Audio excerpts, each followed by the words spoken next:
noches, como siempre, gracias por su compañía. En esta oportunidad vamos a conversar sobre el Congreso mexicano, un espacio que ha cobrado enorme importancia, pero que merece una mirada mucho más profunda de todos nosotros respecto de sus actividades. En este desafío está embarcado, desde hace ya varios años, Luis Carlos Ugalde, que seguramente usted recuerda como presidente del IFE.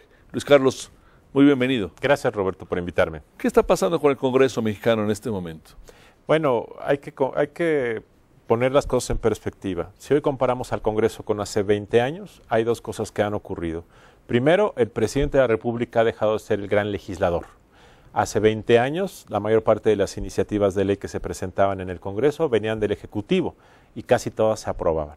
Hoy, el presidente es un legislador sumamente discreto. Por ejemplo, de 469 iniciativas que se presentaron en diputados en estos últimos meses, solo 6 venían del presidente. Primera idea. Bueno, un factor importante es que el presidente, a diferencia del pasado, no tiene su partido mayoría en las cámaras. Exactamente. Y segundo, cuando quiere meter una iniciativa la hace a través de su propio partido. Lo que quiero decir es que la relación del Ejecutivo con el Congreso se ha modificado y eso se refleja en el hecho de que hoy el presidente es un legislador más discreto de lo que era hace 20 años. Donde y el Congreso es un Congreso más independiente. Y digamos. la segunda característica es que es un Congreso más independiente, más plural. La pregunta relevante es que esa mayor independencia no se ha acompañado de mayor profesionalismo. Y yo creo que ese es el tema central de fondo, por lo cual el pluralismo, que es bueno, tiene una cara negativa, que es que hay más clientelismo, hay menos responsabilidad y en ocasiones eso se traduce en malas leyes o en la falta de leyes necesarias para el país. Hay un desprestigio importante de acuerdo con las encuestas del Congreso. La gente a veces no se entiende bien cuál es la tarea de un legislador, ¿no? En muchas ciudades se pretende que el legislador sea básicamente un gestor de obras, ¿no? Pero cuando uno se acerca realmente a preguntar por diputados y senadores, hay una muy mala imagen. La gente no se siente representada por sus representantes, lo cual es una paradoja, ¿no?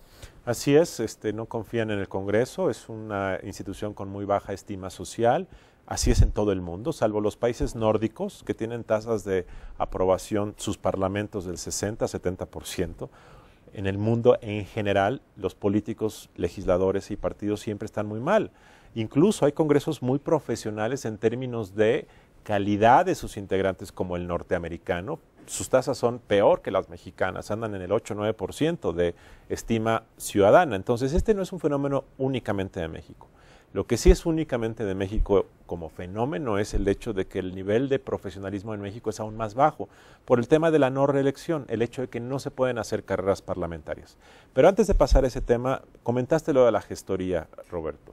La gestoría es un estilo de clientelismo político, es decir, un legislador debe legislar, pero en el estilo político mexicano, los grupos organizados, los colonos, los campesinos con movilización política, los maestros van al Congreso, ejercen presión o piden presupuesto. Entonces vas a ver a un diputado, le pides dinero para tu colonia, le pides que gestione un préstamo con la Secretaría de Agricultura y los diputados se han dado cuenta que gestionar favores políticos, dinero para grupos de la sociedad organizada, genera apoyo político en retribución. Bueno, los legisladores de todo el mundo, particularmente estoy pensando en Estados Unidos, sí promueven que haya inversiones con recursos federales en sus distritos, con sus estados. ¿Es correcto? ¿Cuál debe ser la frontera entre esa gestión presupuestal, digamos, y la tarea de andar tapando baches en las calles? Yo creo que el hecho de que un legislador gestione presupuesto para su región es correcto, es una forma política moderna. Lo que ocurre en este tipo de gestoría política discrecional que ocurre en el Congreso mexicano es que van grupos, le piden al diputado que le llame al subsecretario o que le llame al secretario de Estado, el diputado va, le pide al subsecretario un favor, este subsecretario da una asignación presupuestal o piden un permiso, es decir, se trata de una gestoría mayormente discrecional de intercambio de favores. La otra que ocurre y que también ocurre en México, que es positiva, es que tú lleves agua a tu pozo, es decir, que lleves recursos presupuestales a tu entidad. Pero este es otro tipo de gestoría, yo creo que más informal y más clientelista. Es muy común también que se entienda que los diputados no representan a sus comunidades, a sus distritos, sino al gobernador, si es que el gobernador coincide en el partido al que ellos pertenecen.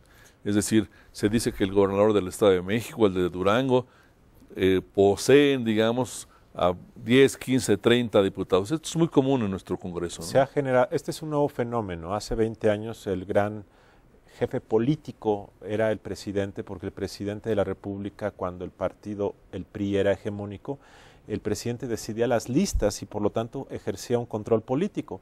Cuando el presidente priista desaparece del mapa, esa jefatura política la asumen los gobernadores, sobre todo del PRI, quienes en la práctica, y eso sucede ahora y ha sucedido siempre, son los gobernadores en funciones quienes elaboran listas y quienes tienen recursos para que sus aliados políticos ganen. Una vez que eso ocurre, estos legisladores en el Congreso se vuelven aliados de sus gobernadores, de tal forma que lo que está ocurriendo en la Cámara de Diputados particularmente, en el Senado menos porque tienen un periodo más extendido, pero en la Cámara de Diputados lo que tienes es que 500 diputados generalmente tienen lealtad política en mayor número a sus gobernadores. Y lo que hemos observado es que en ocasiones las negociaciones son con gobernadores porque ellos ejercen un liderazgo muy fuerte. En ocasiones, Roberto, esto obviamente no está documentado, pero en ocasiones los gobernadores consiguen fondos para, por ejemplo, el rubro de carreteras a través de su bancada y luego el gobernador también les retribuye económicamente en ocasiones. Entonces, esto ocurre así, por supuesto. Dada la importancia que tienen entonces los diputados, los senadores, la sociedad deberíamos estar mucho más pendientes de sus tareas, en la definición del presupuesto, en la definición de impuestos, ¿no? Yo creo que hay un problema grave de rendición de cuentas, porque el Congreso, que ha mejorado mucho en publicar información, hay que decirlo, no va de la mano con la atención que nosotros los ciudadanos y los medios le prestan al Congreso. O sea, vemos en la prensa y en la radio escándalos esporádicos, por ejemplo, los chapulines que piden licencia, las Juanitas, que son estas mujeres que renunciaron para que sus suplentes tomaran posesión. La prensa está impregnada de estos escándalos mediáticos que generan enojo, pero casi no existe la tradición de ver números, de evaluar el desempeño individual. Ahora mismo, Roberto, acaban de pedir licencia a 25 o 30 legisladores en las últimas 2 semanas que quieren ser senadores, diputados, gobernadores. Es tiempo de que tomemos los números y veamos qué hicieron, cuántas veces asistieron, cuántas veces votaron, quién fue, quién no fue. Son números básicos que nadie le da seguimiento y por eso me parece muy importante que ese sea un instrumento para pedirle cuentas. Quiero decir que una de las razones por las cuales esta rendición de cuentas es tan limitada en México es por el tema de la no reelección. Cuando tú no puedes reelegir a un gobernante, pues tu vínculo se diluye. Y 2, el propio diputado se da cuenta que no importa lo que haga en su cargo de diputado o senador, lo que importa es las conexiones políticas que le permitan dar el salto al siguiente escalafón. Y esa creo que es la razón estructural de la poca rendición de cuentas. También es entonces cómo transparentar la tarea de los legisladores y otro es la reelección. Vamos a analizar estos temas, si me permites, después de un receso. Estamos en un minuto con ustedes. Muchas gracias.